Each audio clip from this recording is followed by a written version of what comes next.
Hey everyone, it's Kai from WCC, and today we're going to talk about the future of Vanguard, where it's going to go in the near future, and where it's going to go like later on. Is there going to be a reboot? That's the big question that's been popping on everyone's mind. And is Vanguard going to stay alive? And I think the answer to that is yes. Okay, I'm just going to answer that one now. Vanguard is going to stay alive. Buddy Fight recently got axed. That's unfortunate. We kind of saw the writing on the wall a bit. They canceled the anime a while ago, and it's just like coronavirus. I said it. That was basically probably the trigger. They just wanted to play it safe, and they kind of axed it there. So unfortunate for that. But with Vanguard, there's still a lot of interest. We still got the anime going on. We got Vanguard Zero as well. That is working a lot of money for them, bringing that nostalgia factor in. So I think Vanguard is pretty safe as long as we have the interest there. There's a lot of anime still going on. As long as that's around, we're safe. But let's answer the short-term question. What's happening next for Vanguard? So we'll bring up the screen where we can talk about, release schedule, right? So here we got the release schedule. You can see it here. We got Bang Dream coming up in Japan. It's collaboration set. We're going to probably get more collaboration sets. They're just very, especially like Bushiroad IPs, they're very easy to just bring in and cross-pollinate all their products together. So, Bang Dream, you have a lot of people there. Come play Vanguard, you can play your favorite band. The deck is easy to build. You have nice climaxes, songs. So, deck is very easy, nice field. Their field, just kind of builds itself. You don't actually have to... It's very hard to mess up Bang Dream when you're playing it, so I think it's a very easy entry point to just get a lot of cross-pollination going on there. And then moving on to the real booster packs, right? We've got coming up is Rummy Labyrinth. So we got our nice Grand Blue, Harry's, all that stuff. Got Shadow Paladin, a big surprise with Luard, but PBO as well, so they're supporting that one. And then lastly, in late September, so basically one booster pack per month, but in late September, we have Aquaforce and Lambros. Lambros coming back. So there's quite a lot of releases coming out in the next couple of months. One release a month is actually pretty crazy. Like, your money is just going to keep on disappearing if you like all these different clans. But there are some clans that are still missing, and then conveniently, they're all from the same G team. Yeah, they're from Team Demise. That is Gold Paladin, Angel Feather, Gurgut, Gavriel, and then Genesis, so Fenrir. Those three are missing, and they're conveniently all from one team. We have things like the Try 3 pack, which is, one team. And they're all from one team, so we can safely say that they're probably going to be released all the same time. Now, there's also one other clan that's missing, and that is Bermuda Triangle. They haven't gotten their G release as well. So it's going to be interesting how they do it. Are they going to combine Bermuda Triangle with the three other clans? So by themselves, I feel like Team Demise, their clans, right? They don't really have much selling power just by themselves. They're all from United Sanctuary. It's crazy. Gurguin, sure, it's cool. Gavriel definitely does have some really nice selling potential.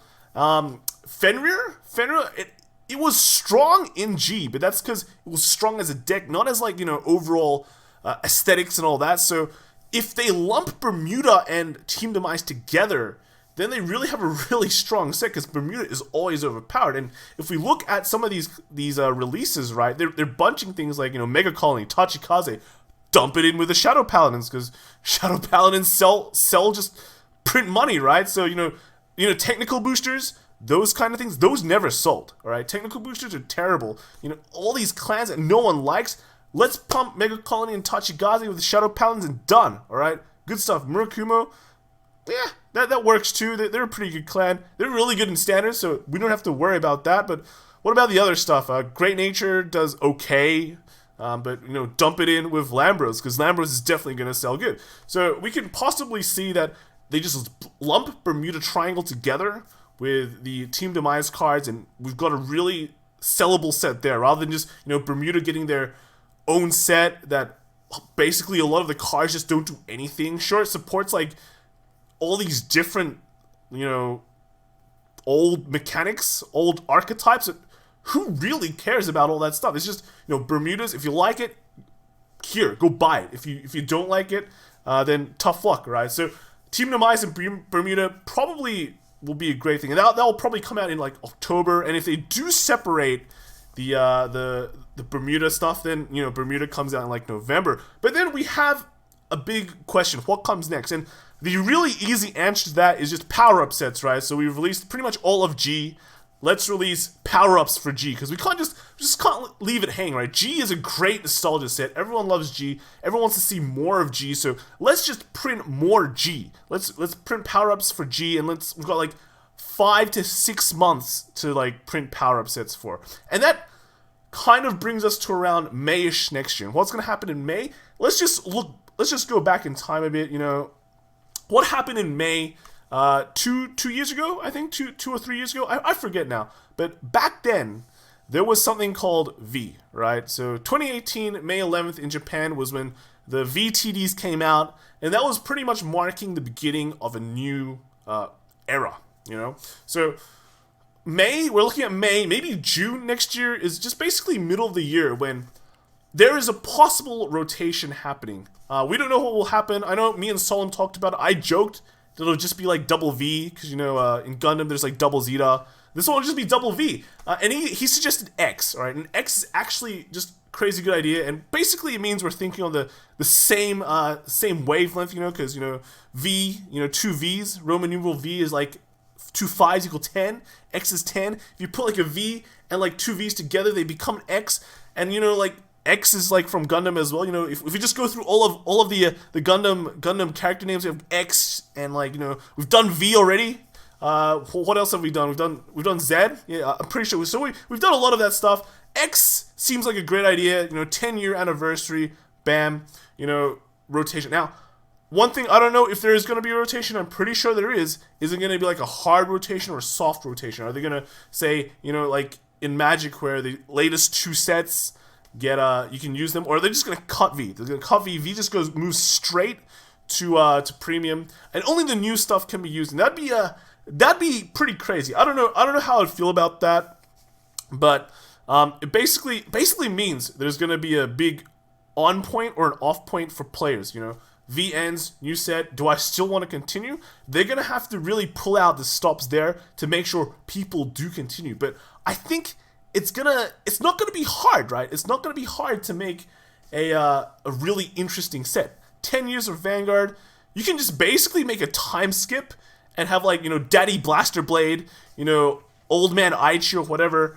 You can have like it's like Yu-Gi-Oh GX, where everyone had a time skip. Everyone's in school. You can have like Vanguard GX, which is pretty crazy. G with new X. It's possible. I don't know. I'm not Bushido, so I don't know. But they could just do a big time skip with nostalgia set. We can see like Boruto's dad and all that stuff. So I think there's a lot of ways they could play it. They've probably already done it if they've planned ahead, which they most certainly have. But if they did, yeah, I think it'll be very interesting to see what they pull off.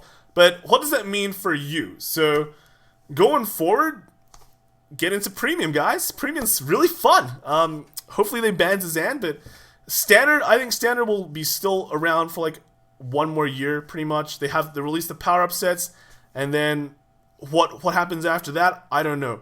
But it's just, when you look into the future, right, they've basically recapped every single bit of every single animes, and right now they're on IF, which is totally new. We don't know what's happening with IF, but it's pretty fun, pretty interesting. But they've basically recapped every single anime, so it's just a question of what goes on from here. What goes on from here, right? So, yeah, it'll be really interesting. I really want to see what they're gonna do, and yeah, it's hopefully Vanguard continues for a very long time. So let me know what you think should happen to Vanguard. What are they gonna do? Do you agree with rotation or not? Just, I remember way back when they first announced V, they did say the idea of both standard and premium was to emulate other card games with like their internal formats, and then just, their standard format where it just rotates, specifically like Magic the Gathering. So that is, I think, like standard changing is like a definite, and so is premium just staying eternal is also a definite, as long as there is interest in both formats. So yeah. If you just stay interested, guys, stay interested. If you stay interested, they'll print cool stuff, and they will also make sure the game is not dead. So yeah, just let us know in the comments what you think is gonna happen to Vanguard. Subscribe, and all that jazz. And look, see you guys in the next video. Bye.